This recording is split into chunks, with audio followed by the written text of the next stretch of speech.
the Azimio leadership. Just a few months after delivering a divisive and discredited election, the top leadership of the Independent Electoral and Boundaries Commission are involved in questionable and even criminal activities that are further undermining the already thin capacity of the organization to ever reform and deliver credible polls in the years ahead. Even more importantly, the country appears to be losing money. At a time everyone else is being told to cut costs, IEBC top management appears to be on a spending spree. Tens of millions of taxpayers' money is being spent by Wafula, Chebukati, Marjan, Abdi Gulie, and Boya Molu in a scheme that looks like a reward to those who ensured elections went in a particular predetermined way. IEBC staff, from the chairman to CEO, and directors are globetrotting on trips whose value to taxpayers remains unknown. Between the months of September and November alone, millions of shillings have been gobbled up by a select group within the IEBC. In October, Moses Sunguli, Director of Voter Registration and Electoral Operations, Gideon Balang, Abdi Dahir, and Saila Jilo were in the UK on an unspecified mission. Jilo was reportedly instrumental in organizing the booing of the 4 IEBC commissioners during the commission's retreat in Mombasa a few weeks ago. She's apparently being rewarded with trips abroad. For over 3 weeks, CEO Marjan and Chebukati have been away, traveling to South Africa, Malaysia, Dubai, USA, and Angola. The value of their trips in the dying days of their tenure remains unknown.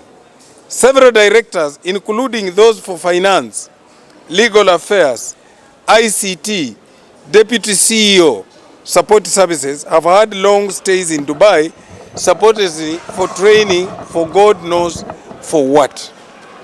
The foreign trips that are awarded selectively are running alongside selective and illegal promotions, again favoring those who ensured the election went in a particular direction. A week ago, 8 members of staff went to a summit to Dubai for a week-long course in public policy. Yet there is an summit in Arusha. The trip to the US, supposedly to observe elections, had even Director of Human Resources, Marjan's personal assistant, the CEO himself, and a kitchen attendant.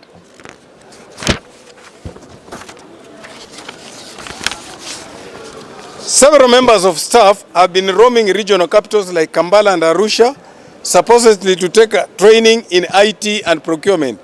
From Tanzania and Uganda, they proceed to buy for more than a week. The international trips are being used for per diem earnings to a selected set of staff by the chairman and the CEO.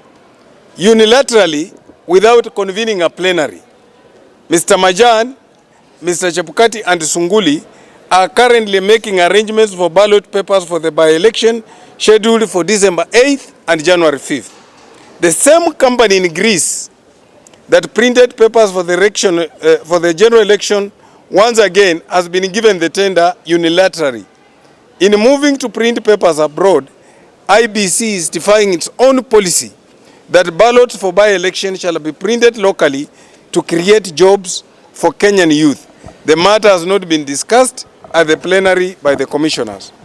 More rewards have come by way of promotions that have been seen people shooting from very junior position to top management roles, many times without any interviews or plenary sittings. Given the sad happenings at the IEBC, we make the following demands. 1. Mr. Wafula Chebukati, Commissioner Abdi Gulie, and Commissioner Boya Molu should immediately stop conducting the business of IEBC and proceed on terminal leave ahead of their retirement, as the practice is internationally. Mr. Chebukati and the outgoing commissioners begin a process of handing over their offices in line with the IEBC Act in order to preserve what little integrity remains of the commission. 3, all decisions have been made without the participation of the plenary be rescinded, including the printing of ballot papers for by-election and the illegal promotions.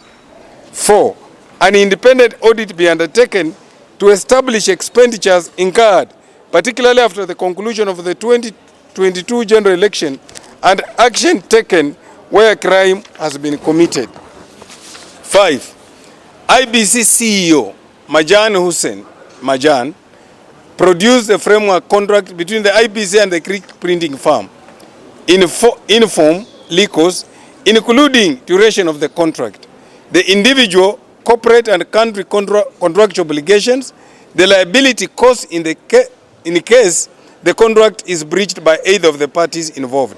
6, a special committee of parliament be formed to inquire into the conduct of IEBC chairperson Wafula Chebukati, CEO Marjan, Commissioner Boya Molu, and Commissioner Abdi Kulie to determine the full extent of the misuse of public resources and abuse of office. Thank you. Members of the press, there's something very critical here that the 3 commissioners and the CEO must know. A criminal act never elapses in law.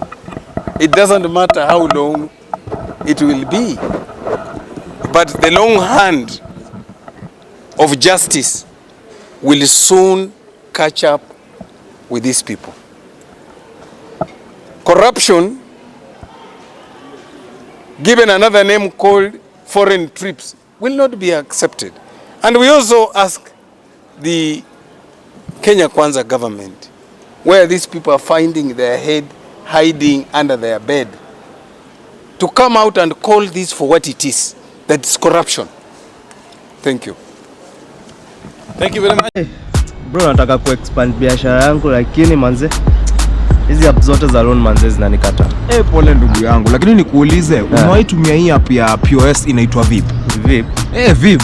Sasa Vib ni app yenye inakusaidia kumanage busy yako. Unaona sasa? Sasa ukiona hii app, ukipiga transactions zako zote through Vib, unaweza pata kitu inaitwa credit score. Unaona? So kwa hii credit score, depending on how you score, unaweza borrow loan from Vib. Unaona?